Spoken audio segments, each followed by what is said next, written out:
Hello, I'm Anel Martinez, sexologist here at MYHIXEL, and in this video, I'm just going to answer a lot of questions that I've had people ask me on the sessions about premature ejaculation, and I think this is going to help you a lot. The thing about these questions that people usually have is that they're all, or most of them, are based on myths, because we've really don't have a lot of education about sexual health, so that's where it comes like taboos, myths, and all of this questionings and doubt that we might have. So let's start with some pretty basic myths about premature ejaculation. The first myth is that premature ejaculation is permanent, and it's actually not at all permanent. The thing is that it's treatable and reversible, and most of the cases could be treated by cognitive behavioral therapy. So if you have encountered some problem with controlled ejaculation, you should seek professional help from a sexologist or a psychotherapist. The other question is that can men with premature ejaculation can have kids? Can they, do they have problems with fertility? And the answer is no. They don't have any concerns regarding fertility if they don't have any other conditions that we might know about. And fertility for them, it's achievable and it should not be a problem to them. Question number 3. Are premature ejaculation and loss of erection related? Yes and no. The thing is that both of them have in common the anxiety that comes to performance in bed, and that can lead to the loss of erection or also the loss of control of the ejaculation. And basically just having these thoughts in our brain can lead us to not concentrate on the moment, to not be present, and just have our mind on other things. And that could lead to not control the here and now and just be all in here. Now, I'm just going to talk about the common concerns about premature ejaculation and all of the questions that could be related, and I've encountered via the sessions with the patient or also on social media. So let's get into it. The most common question is, what is the normal time of duration of an intercourse? It's such an ambiguous answer that I could give, because it depends on your partner, if you're taking medications, if what's on your mind, if you had stress that day, if you only just want to orgasm, or if you just want have a lot of time, if you had kids, if the stove is running on, the fire is up. There's a lot of things that could interfere the time of the sexual interaction and the intercourse. But the thing is that you might be asking, what is the considered time to be like, okay, I have premature ejaculation? Let's start by saying this, is that if you lasted at bed for, I don't know, 5 minutes, and out of the sudden you're not controlling the ejaculation for more than 1 minute, that could be considered premature ejaculation. But for the standards of the medical health, let's just say standards, it could be premature ejaculation by the book if the ejaculation is no longer than 3 minutes. What I mean by this is that when you start the intercourse in the vaginal canal or the anal canal and just ejaculate under those 3 minutes of intercourse, and Nevertheless, I just wanted to say that the duration is not the sole measure of you feeling sexual. So just keep that in mind. The other question is that what do women think of men who have been dealing with premature ejaculation? So I've had like various different types of women or partners, and there's some who have much empathy for their partner and they're willing to ask and be there for them.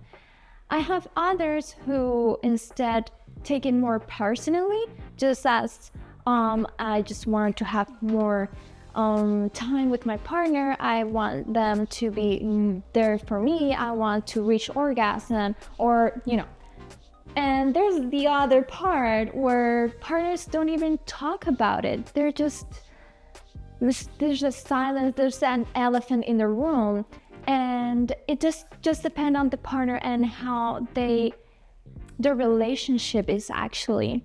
And the truth is that mutual understanding is the basis for everything, because we have to know that a person is dealing with something, some stress, some things that could be affecting the ejaculation, and the other person needs to understand that and just be willing to be there for them and just find other ways to be or to have more sexual satisfaction with each other. So I just wanted to end up this maybe upside down message that premature ejaculation does not define an individual's worth or quality in a relationship. So just keep that in mind and just be there for them, because they do need you. Another question is how to know if a man suffers from premature ejaculation. So I already mentioned that it's just the 3-minute, ejaculation time for the intercourse, but it's complicated since perception of time can vary from person to person. So maybe we have a partner that actually wants to have those encounters to be less than 10 minutes, then okay, that maybe that won't be a problem for the relationship. But if the other person wants it to be longer, then that's where the differences of satisfaction comes into play, and it could cause discomfort, frustration, and even anxiety associated to the premature ejaculations and the signs that can be associated with that.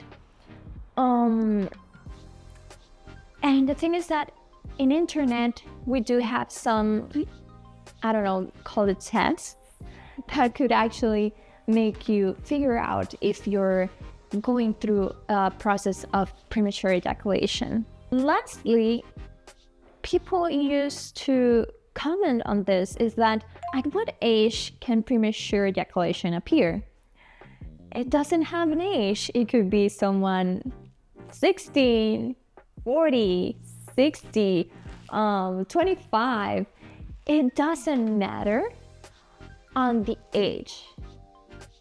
It matters more how you're here and how you're going through life, and it also matters too the type of relationship, because maybe you're comfortable with a person, but when you are with another person and sleeping with that person, you don't feel as safe and comfort, and that may be causing that anxiety.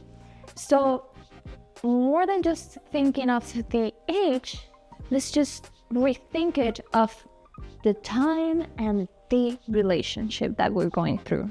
Now that I've clarified most of the misconceptions and the more frequently asked questions, you might be wondering, okay, I know all the answers, but how do I actually control the premature ejaculation?